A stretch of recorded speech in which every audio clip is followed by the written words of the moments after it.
राधे कृष्णा दोस्तों, तो स्वागत है आपका हमारे यूट्यूब चैनल पर। तो दोस्तों, आज की अपनी इस वीडियो में हम लोग करने वाले हैं आरपीएफ कांस्टेबल की कट ऑफ को लेकर बात, क्योंकि जैसा कि आप सभी को पता है कि 24 मार्च को शाम 6 बजे आरपीएफ कांस्टेबल की आंसर की को जारी कर दिया गया है, यानी कल। उसके बाद अब बच्चों का एक ही सवाल है अपने आंसर की को देखने के बाद कि आखिरकार कट ऑफ क्या जाएगी, क्योंकि उनको लग रहा है कि जितने उनके आंसर की में मार्क्स बने हैं, क्या कट ऑफ उसके आसपास जाएगी, वो कट ऑफ के अंदर है या कट ऑफ के बाहर है। यानी 75 किसी के मार्क्स आए, किसी के 80 आए, तो उनका कहना ये है हम कट ऑफ के अंदर हैं, यानी हम कट ऑफ में आ जाएंगे, हम कट ऑफ के बाहर हैं। तो आज की अपनी इस वीडियो में हम 100% एक्यूरेट कट ऑफ के साथ बात करने वाले हैं। हालांकि थोड़ा बहुत ऊपर नीचे हो जाता है, पर कोशिश करेंगे कि हमारी तरफ से पूरी सही हो। ठीक है, तो अपनी इस वीडियो में आज हम कट ऑफ को देखते हैं, और आप भी हमारी वीडियो को पूरी देखना और हमारे चैनल को सब्सक्राइब कर लेना। तो देखिए दोस्तों, आंसर की आने के बाद अधिकतर बच्चे इसी चीज़ में ज़्यादा कंफ्यूज रहते हैं कि अब आखिरकार कट ऑफ जाएगा क्या। और जैसा कि आप सभी को पता ही है कि आंसर की अब आ गई है, तो जिसने भी अभी तक बेल आइकन नहीं दबाया है, बेल आइकन दबा लीजिए और चैनल को सब्सक्राइब कर लीजिए। तो चलिए चलते हैं अपनी इस वीडियो पर, देखते हैं कि आंसर की को लेकर आखिरकार आंसर की आने के बाद आखिर क्या चल क्या रहा है। तो देखिए, अब कट ऑफ की अगर हम बात करते हैं तो आपको पता है कि कट ऑफ जो है वो किसी भी एग्जाम की कट ऑफ होगी, वो चार फैक्टर्स पर, मेनली 4 फैक्टर्स पर डिपेंड करती है। एक तो एग्ज़ाम लेवल, क्या एग्ज़ाम का लेवल कैसा आया था, इजी टू मॉडरेट था या हार्ड था, किस तरीके का था। एग्जाम लेवल बहुत ज़्यादा डिपेंड करता है कट ऑफ के बाद। सेकंड नंबर की बात करें तो अटेंडेंस, कितने बच्चे अटेंड हुए थे। फॉर्म तो बहुत सारे बच्चे भरते हैं, पर एग्जाम देने कितने बच्चे गए थे। फिर उसके बाद थर्ड नंबर है वैकेंसीज़, कि आखिरकार वैकेंसीज़ थी कितनी। और फोर्थ नंबर नॉर्मलाइजेशन, जैसा कि आप सभी को पता है कि नॉर्मलाइजेशन एक ऐसा सिस्टम है जिससे बहुत सारे बच्चे बाहर भी हो जाते हैं, और बहुत सारे जो बाहर जाने वाले होते हैं वो नंबर में भी आ जाते हैं। ठीक है, तो चलिए इन मेजर फैक्टर को ध्यान में रखते हुए हम लोग चलते हैं और देखते हैं अपनी कट ऑफ को कि किस तरीके से हमारी कट ऑफ जाएगी, कितनी कट ऑफ जा सकती है। ठीक है, तो जैसा कि आप सभी को पता है, फर्स्ट ऑफ ऑल अगर हम पोस्ट की बात कर लें तो आपको पता है वैकेंसी जो थी 4208 वैकेंसी थी। ठीक है, इतनी वैकेंसी थी। और फॉर्म की बात कर लिए जाए तो 30 लाख प्लस बच्चों ने फॉर्म भरा था, क्योंकि आपको पता है जब आरपीएफ कांस्टेबल प्लस एसआई का जो अखबार में नोटिफिकेशन जो नोटिस आया था, उसके अकॉर्डिंग 50 लाख से ज़्यादा बच्चों ने दोनों के लिए फॉर्म अप्लाई किया था। जिनसे अगर बात करें तो 20 लाख बच्चे समथिंग एसआई का एग्ज़ाम दे चुके हैं, तो 30 लाख बच्चे ने कांस्टेबल का एग्ज़ाम दिया है। ठीक है, अगर हम बात कर लें प्रेजेंट की, तो आप ट्रस्ट नहीं करोगे 50% बच्चे अटेंड हुए सिर्फ, यानी फॉर्म तो सब भर दिया है बच्चों ने लेकिन एग्जाम देने नहीं गए। तो 50% हम प्रेजेंट को मान रहे हैं, और 50% ही प्रेजेंट है। ठीक है, यानी 15 लाख बच्चों ने एग्जाम को दिया है। 15 लाख बच्चों में से आप सभी को पता है कि 15 लाख बच्चों ने एग्जाम दिया है। वैकेंसी 42,008 है, और इसमें से आपको ये भी पता होगा कि फिजिकल के लिए उन्होंने हम नोटिफिकेशन में ही बताया था कि 10 गुना बच्चे फिजिकल में लिए जाएंगे।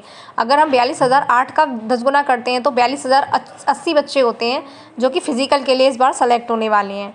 ठीक है, तो जैसा कि आप सभी को डाटा के अकॉर्डिंग दिख रहा है। और अगर कंपटीशन की बात करें तो एक सीट के लिए 35 बच्चों का कंपटीशन बैठ रहा है हमारे डाटा के अकॉर्डिंग। इस अकॉर्डिंग अगर हम जो लगा रहे हैं इस अकॉर्डिंग देखें तो एक सीट के लिए 35 बच्चों का कंपटीशन है, और 42,080 बच्चे जो है सेलेक्ट किए जाने हैं फिजिकल के लिए। ठीक है, ये हो गया अब आपका। अब इसके अकॉर्डिंग अब देखते हैं, अब सेकंड नंबर की बात करते हैं। ये तो आपका मेनली फैक्टर हो गया। ठीक है, अब देखते हैं पहली दो, जैसे कि आपको सभी को पता है 2018-19 में जो वैकेंसी आई थी, अगर हम उसके अकॉर्डिंग देखें तो उसमें जो जोन थे उसमें जोनों को ग्रुप के अकॉर्डिंग बांट दिया था।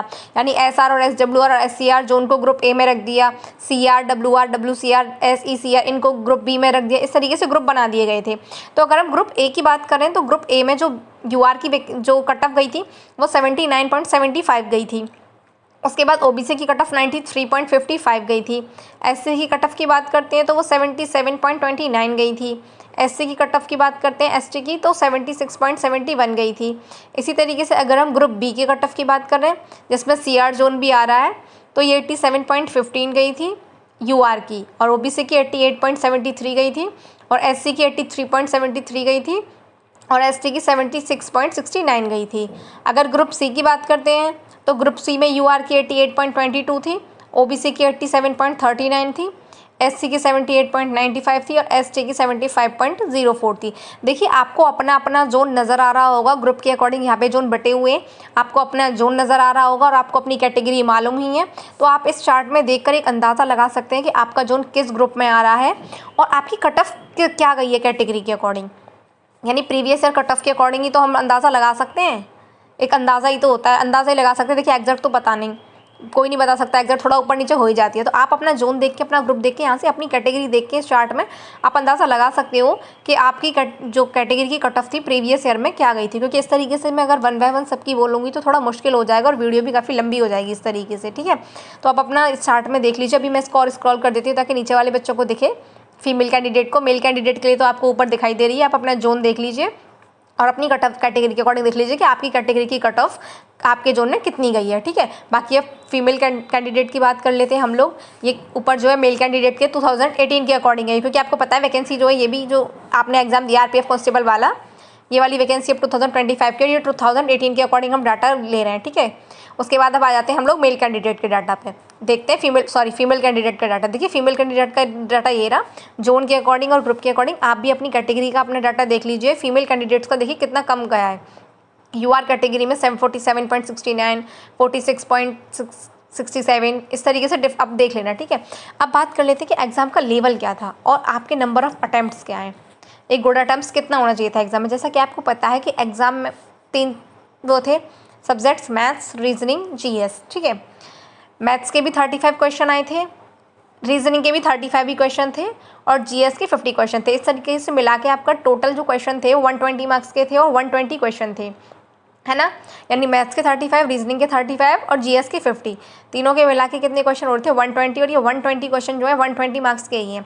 अगर मैं आरपीएफ एसआई की बात करूँ तो उसकी जो मेरिट गई है, कट ऑफ गई है 120 में से 91 की गई है।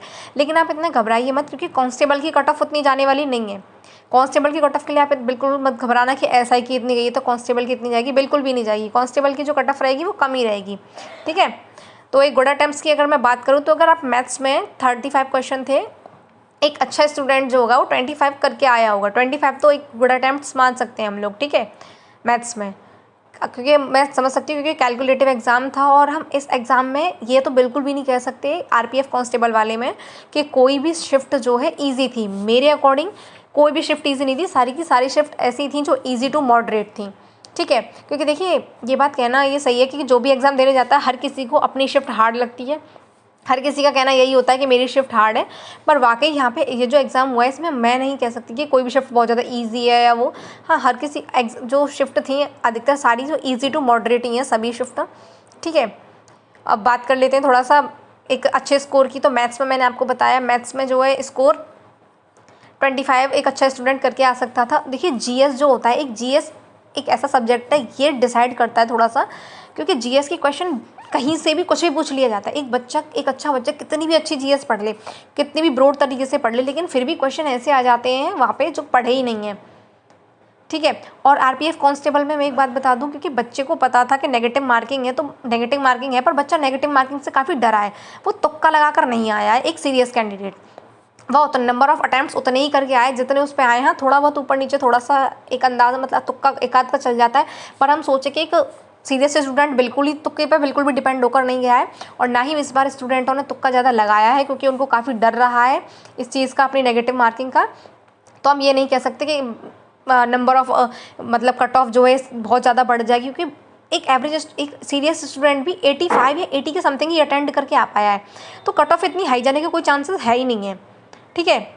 तो आप लोग इतना टेंशन मत लीजिए और इतना घबराइए मत कि कट ऑफ बहुत ज़्यादा हाई जाएगी, हम रह जाएंगे, बिल्कुल भी नहीं। कट ऑफ उतनी ही जाएगी जितनी एवरेजन एक स्टूडेंट, एक सीरियस कैंडिडेट भी इसमें ज़्यादा 120 में से 120 तो कोई सीरियस कैंडिडेट भी नहीं करके आ पाया, क्योंकि आप जानते हैं कि टाइम लिमिट कितनी होती हैं, है ना। और ऊपर से फिर नेगेटिव मार्किंग भी, तो थोड़े से भी डाउट होने पे बच्चा छोड़ ही देता है।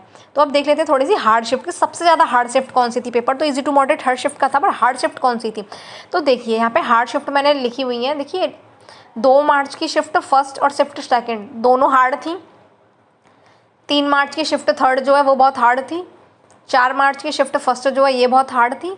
6 मार्च की शिफ्ट सेकंड और थर्ड दोनों बहुत हार्ड थी। 7 मार्च की तो हम कह सकते हैं कि शिफ्ट फर्स्ट सेकंड थर्ड तीनों ही हार्ड थी। 9 मार्च की शिफ्ट सेकंड हार्ड थी। 10 मार्च की शिफ्ट फर्स्ट और सेकंड हार्ड थी। 11 मार्च की shift first second third hard थी। 12 मार्च की शिफ्ट सेकंड हार्ड थी। 17 मार्च की शिफ्ट सेकंड और फर्स्ट दोनों हार्ड थी। और 18 मार्च की शिफ्ट फर्स्ट और सेकंड हार्ड थी। देखिए अब आप सोच रहे होंगे कि ये शिफ्ट हार्ड शिफ्ट से हमें क्या मतलब, कौन सी शिफ्ट हार्ड थी? देखिए हार्ड शिफ्ट से बहुत मतलब है। मतलब इसलिए क्योंकि शिफ्ट जो हार्ड होती है उस शिफ्ट को नॉर्मलाइजेशन ज़्यादा मिलता है। ये आप समझ रहे होंगे क्यों नॉर्मलाइजेशन ज़्यादा मिलता है, क्योंकि जब शिफ्ट हार्ड होती है तो बच्चे के मार्क्स उस शिफ्ट में कम आते हैं, और जो ईजी शिफ्ट होती है उसमें बच्चे के मार्क्स आते हैं ज़्यादा। तो इसलिए आयोग की तरफ से नॉर्मलाइजेशन दिया जाता है। जो शिफ्ट हार्ड होती है उस शिफ्ट को तो मिलता है नॉर्मलाइजेशन ज़्यादा, और जो शिफ्ट इजी होती है उस शिफ्ट को मिलता है नॉर्मलाइजेशन कम। तो इस तरीके से यहाँ पर नॉर्मलाइजेशन का बहुत बड़ा खेल चलता है, जिसकी वजह से बच्चे बहुत ज़्यादा वो हो जाते हैं, यानी क्या ही कहें, मतलब नॉर्मलाइजेशन की कुछ नहीं कह सकते। देखिए नॉर्मलाइजेशन एक ऐसा खेल है जो अच्छे खासे किसी के बने हुए खेल को बिगाड़ देता है और किसी के बिगड़े हुए खेल को बना देता है नॉर्मलाइजेशन। तो ये शिफ्ट पर डिपेंड करता है। देखिए ये शिफ्ट जो मैंने यहाँ पे दे रखी है आप लोग देख लीजिए, अगर आपका एग्जाम किसी इन शिफ्ट में से था तो आप लोग कमेंट ज़रूर करना। ये शिफ्ट जो थी ये हार्ड शिफ्ट थी, और बाकी का एग्ज़ाम देखिए जो स्टार्टिंग की शिफ्ट होती है वो तो थोड़ा हार्ड होती हैं, लेकिन मतलब वो थोड़ा इस तरीके की होती हैं क्योंकि वो बच्चा फर्स्ट फेस कर रहा है, लेकिन उसके बाद अंदाज़ा होता जाता है, एनालिसिस एग्जाम के मिलते जाते हैं तो बच्चों को एक आइडिया लग जाता है। फिर कुछ बच्चे यूट्यूब पे वीडियोज़ वगैरह देख लेते हैं एक्सपेक्टेड क्वेश्चन की, तो वहाँ से भी कुछ क्वेश्चन फंस जाते हैं बच्चों की, तो फिर बच्चे फैमिलियर से हो जाते हैं थोड़ा सा। ये शिफ्ट बहुत हार्ड थी, इनमें नॉर्मलाइजेशन मिलने के ज़्यादा चांसेस है। बाकी देखते हैं और होता क्या है। और बाकी आप लोगों की अगर इनमें से कोई भी शिफ्ट है तो आप लोग कमेंट करना। और मैंने आपको बताया जीके एक ऐसा फैक्टर है जो एग्ज़ाम को ये डिसाइड करवाता है कि ये इजी है या हार्ड है, क्योंकि देखिए जीके की कभी कभी सारे क्वेश्चन ऐसे देखने को मिल जाते हैं जो पता नहीं कहाँ से आ जाते हैं, तो हम ऑफिशियली बोलेंगे कि भाई हमारा हार्ड था।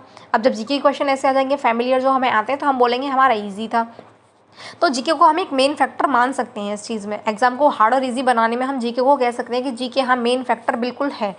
ठीक है, तो इसमें कोई शक वाली बात नहीं है। बाकी अब मैं आपको इन सब चीज़ों को आपने देख ही लिया होगा, जो भी फैक्टर थे मेनली मैंने आपको बता दिया। फाइनली मैं आपसे बात करती हूँ कट ऑफ के बारे में कि आखिरकार आपका क्या आप पहले तो आप मुझे अपनी आंसर की में सबने अपनी आंसर की को चेक कर लिया होगा कि आपकी आंसर की में आपका क्या स्कोर रहा है। तो आप लोग प्लीज़ मुझे कमेंट ज़रूर करना कि आपका क्या रॉ स्कोर रहा है आपकी आंसर की में, आपके कितने क्वेश्चन सही हैं कितने क्वेश्चन गलत हैं। ठीक है, ताकि आपका हम स्कोर कार्ड भी देख पाएँ। आप लोग अपना स्कोर कार्ड अभी मतलब देख तो रहे होंगे ना, क्योंकि बहुत सारी वेबसाइट वगैरह चल रही होंगी जो आपको आपका स्कोर कार्ड बता दे रही होंगी। ठीक है, तो आप लोग अपने स्कोर कार्ड अगर आपने निकाल लिया है तो आप लोग अपने मार्क्स हमें बता देना, वरना आप लोग अपने नंबर ऑफ अटैम्प्ट्स बता देना कि आपके कितने सही हैं। ठीक है, अब बाकी आ जाते हैं हम लोग अपनी फाइनल उस पर कि आखिरकार कितनी विदाउट नॉर्मलाइजेशन, यानी सेफ स्कोर क्या रहेगा बिना नॉर्मलाइजेशन की। नॉर्मलाइजेशन जो मिलेगा वो बात की बात है, बिना नॉर्मलाइजेशन के। तो देखिए यूआर कैटेगरी की अगर मैं बात करूँ और मैं मेल कैंडिडेट्स की बात करूँ तो ये 83+ हो सकता है। देखिए आपको सुनने में थोड़ा सा लग रहा होगा कि सब तो 75+ और 80+ बता रहे हैं, आप लोग 83+ मानिए। और ओबीसी कैंडिडेट्स मेल में 80+ मान सकते हैं आप लोग। और अगर मैं बात करूँ ईडब्ल्यूएस की मेल कैंडिडेट्स में तो आप 78+ मान सकते हो इसको। ठीक है, और अगर मैं एससी की बात करूँ तो मैं आपको बता दूँ, मैं विदाउट नॉर्मलाइजेशन बता रही हूँ, मैं नॉर्मलाइजेशन के साथ नहीं बता रही हूँ, विदाउट नॉर्मलाइजेशन बता रही हूँ। एससी के लिए हम 75+ मान सकते हैं। ये जो मैं कट ऑफ बता रही हूँ ये ज़्यादा से ज़्यादा बता रही हूँ, यानी इससे ज़्यादा तो मुश्किल ही जाएगी। ठीक है, एसटी के लिए 75+ कुछ कह नहीं सकते अगर चली भी जाए तो, क्योंकि इस समय एग्जैक्ट तो कोई नहीं बता सकता, बट एक अंदाज़ा ही होता है जो लगा सकते हैं। तो फीमेल के लिए 75+ सेफ स्कोर है यूआर कैटेगरी के लिए। ठीक है, और अगर मैं ओबीसी कैटेगरी के लिए बात करती हूँ कि ओबीसी के लिए फीमेल का क्या सेफ स्कोर रहेगा, तो ओबीसी कैटेगरी के लिए बात कर लेते हैं। तो ओबीसी कैटेगरी के लिए जो फीमेल का सेफ स्कोर है वो हम लोग कह सकते हैं कि 76+ हो सकता है। ठीक है, और अगर ईडब्ल्यूएस के लिए बात कर लेते हैं कि ईडब्ल्यूएस का सेफ स्कोर क्या रहेगा फीमेल कैंडिडेट्स के लिए, तो देखिए ईडब्ल्यूएस का जो सेफ स्कोर है फीमेल कैंडिडेट्स के लिए वो 72+ है। ठीक है, अब बात कर लेते हैं कि एससी कैंडिडेट्स की, कि एससी फीमेल कैंडिडेट्स की क्या सेफ स्कोर है, तो वो 70+ है। और फाइनली बात कर लेते हैं एससी कैंडिडेट्स की, तो एसटी फीमेल कैंडिडेट्स की बात कर लेते हैं। तो जो एसटी फीमेल कैंडिडेट्स हैं उनका जो सेफ स्कोर है वो 65+ रहने वाला है। ठीक है, अब बाकी आप लोग अपनी शिफ्ट कमेंट करना मत भूलना कि आपका एग्ज़ाम किस शिफ्ट में हुआ है, कौन सी डेट को हुआ है। ठीक है, और वैसे तो फाइनल कट ऑफ मुश्किल है, शायद इससे ज़्यादा जाए, पर फिर भी ये 2018 और 19 का जो एग्ज़ाम है उसको देखते हुए कट ऑफ मैंने वो की है। बाकी अब देखते हैं क्या होता है। ठीक है, ये 2018 और 19 के अकॉर्डिंग था, अब देखते हैं क्या होता है, कट ऑफ कितनी जाती है। वैसे ये एक्सपेक्टेड ही है, फाइनल तो कोई नहीं बता पा रहा है अभी क्या है क्या नहीं है, पर जो भी बताएंगे उससे थोड़ा ऊपर नीचे ही हो सकता है, ज़्यादा लंबा हेरफेर तो नहीं होगा। तो देखते हैं क्या होता है। बाकी जिसको भी वीडियो अच्छी लगी है वो चैनल को सब्सक्राइब करके हमारी वीडियो को लाइक ज़रूर कर देना। तो मिलते हैं आपको अगली वीडियो के साथ। और आपकी कोई भी डाउट हो तो आप लोग प्लीज़ कमेंट करना मत भूलना, कोशिश करेंगे हम लोग आपका रिप्लाई दे पाएँ। ठीक है।